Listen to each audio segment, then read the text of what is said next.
Dear friends, good evening. Today I am going to talk about the Franklin Templeton India Mutual Fund's decision to wind off 6 of its credit risk funds from the low duration to long duration.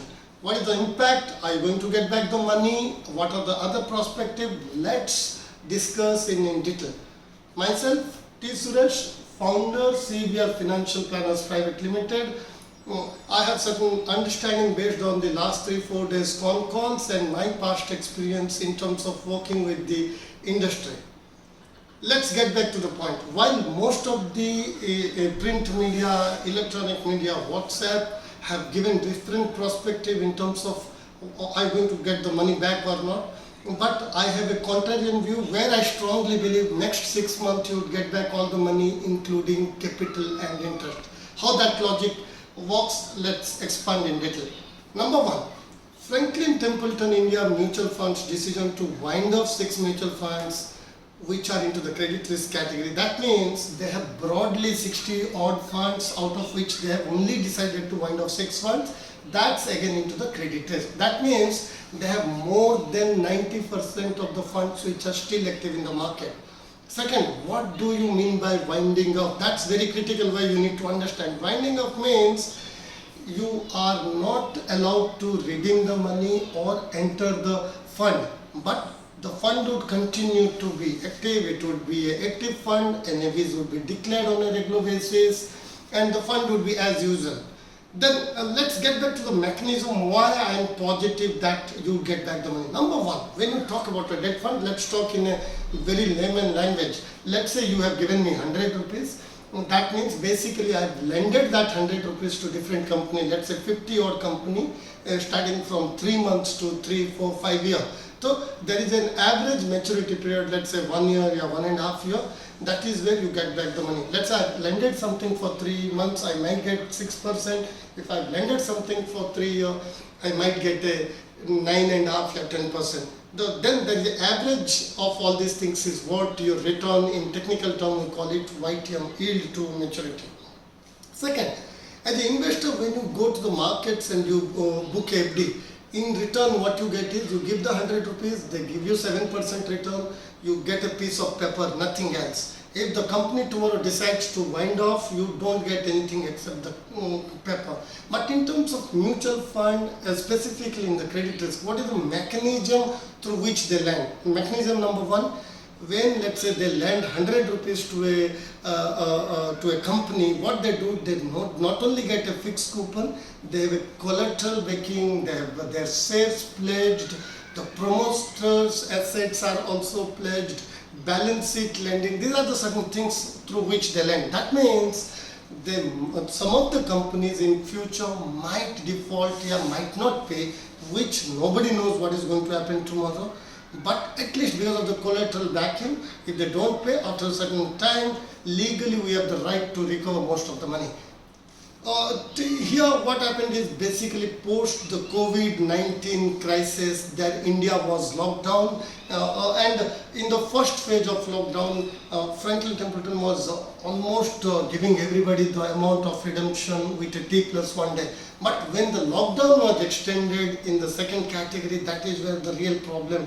What happened is, because of the lockdown, people doesn't have the cash in their hand. A lot of companies were not having the cash. Like a lot of you are stuck within your homes. The system was totally stuck. So what happened is, whenever there is a redemption pressure comes, they have certain liquidity which they have already utilized. Now, if they have to refund the money, they have to really sell the peppers at a discount. That means anybody, let's say they have lended 100 rupees for 8%, today they want it on urgent, and in a COVID-19 kind of a crisis where everything is locked down, people might take the benefit and might ask at a heavy discount. Let's say they say I would only give you 2%. That means that is where the Franklin Asset Management saw the challenge post-COVID lockdown to phase 2 lockdown. Because of that, they have taken a conscious decision. If you read the media headlines, they clearly say to protect the investors' interest. That is what the defining line that the company said, to protect the investors' interest. We have taken the winding off decision. That means today, let's say they have 100 rupees, let's say their average maturity or return expected is 8 rupees. by locking it, at least they are saying we would give the money back. Now come back to the point, how would they pay you the money? As I said, because it's a combination of paper, let's say for easy understanding, 100 rupees lended to 50 odd guys. Let's say every month 4 or 5 papers are maturing because they are doing it for last 10 years. Then what happens? Every month they not only get the interest coupon, which is in monthly, some is quarterly, half yearly, yearly mode. They also get the maturities with the papers which are getting matured. In a normal circumstances, what happens is the money that they get back in terms of interest, coupon or maturity are reinvested in future bonds. But post this, what they would do is post 23rd of April, whatever money matures or interest comes, that would be kept separately and would be paid to the investors directly to the account. That means, for my personal understanding, from next month onwards, on a monthly basis, they will be paying you all this accrued interest and whatever maturities that they have. As per the SEBI regulation, because let's say today is 27th, in 1 year 2 days they are going to send the intimation to the investors. As per SEBI regulation, there is a 25 days cool-off period. Let's say around May 25 is what the cool-off period will be over. My personal expectation and understanding is around 30th is where they would start paying the first installment of the interest that they are going to accrue for next 30-35 days from the from 23rd. That means the company would not only be getting a lot of money from the interest income, but also from the maturities of the paper. Why I am giving a lot of emphasis on that point is, if you look at the total money that is stuck, is a 25,000 crore is what the total stake in 6 fund. But anybody who is aware, in last 6 months, the total interest income plus the maturities were 24,000 crore plus. That means it is equal to what is stuck. So you can have a rough guess that these monies will be coming because of the 6 funds. Now they are not doing any fresh subscription. That money will be paid back to the investors. As I said, the 25th, 30th of next month is where they would start. Number 2, one of the more critical point where their intention is, where this is the lines where it is like adding the dots, and that is where I feel this is where their intent is looking clear. One, Franklin is already there in India for 27 odd years. They have 60 odd schemes across equity and debt, and anybody who is aware, they have created a lot of wealth over the last 25 years plus. And in terms of, they are one of the most consistent performers in delivering returns to the investors in the equity as well as debt. And within the credit risk, they are the innovator, they are the people who have started in India in terms of credit risk. And if you look at their 10-year past record, they are the industry leaders. They have a monopoly, and the rest of the players, 40 odd players in India, simply copied their style of managing credit risk, their risk management system.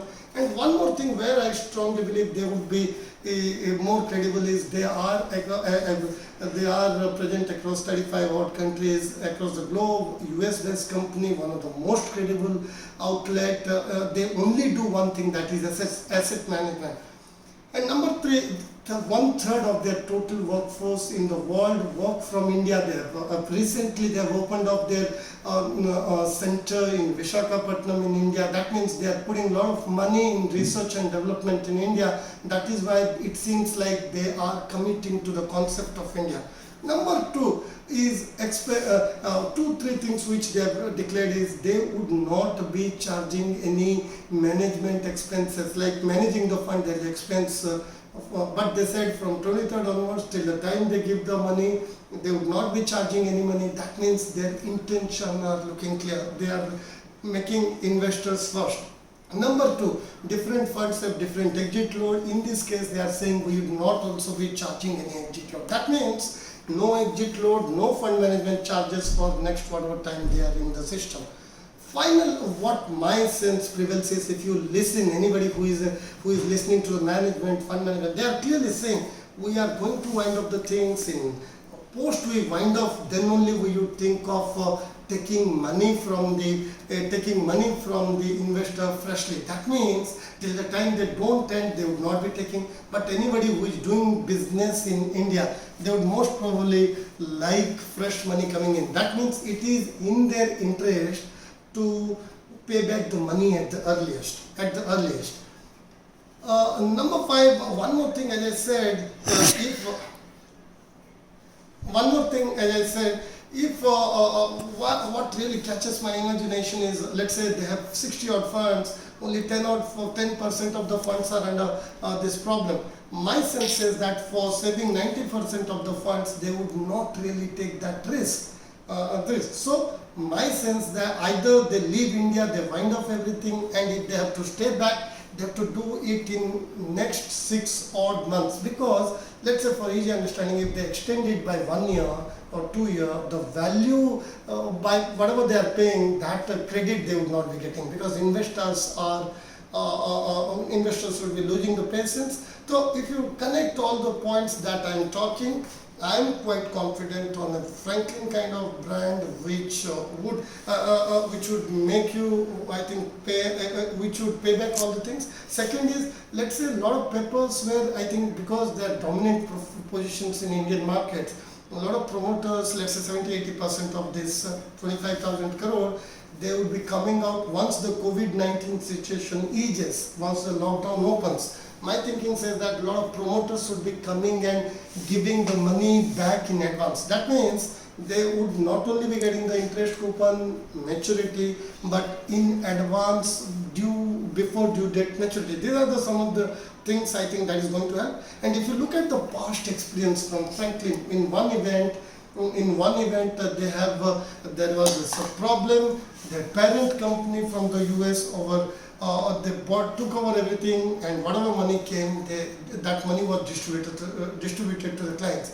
After that, this 3-4 years, still they are enjoying the monopoly in the markets. And as an advisor, as a planner, if I talk from my point of view, Franklin pays the least in terms of my remuneration as a commission or advisory, which brokerage I get. That means by paying the least, if they are paying the least because they think they are doing the best for the clients. That is why the brokerage rates, commissions that they pay is the least. If though they are paying the least, we work with them because we believe they are the most consistent, not only in terms of return, credibility, processes, risk management. My sense of 15 years into the industry, this is where I think my experience and my inference from the number of events and the time I have spent in the industry, they would pay back the money in 6 months. With that note, I want to say thank you to all of you, and I would be literally surprised if they don't pay the money back in 6 months. Thank you for listening to me.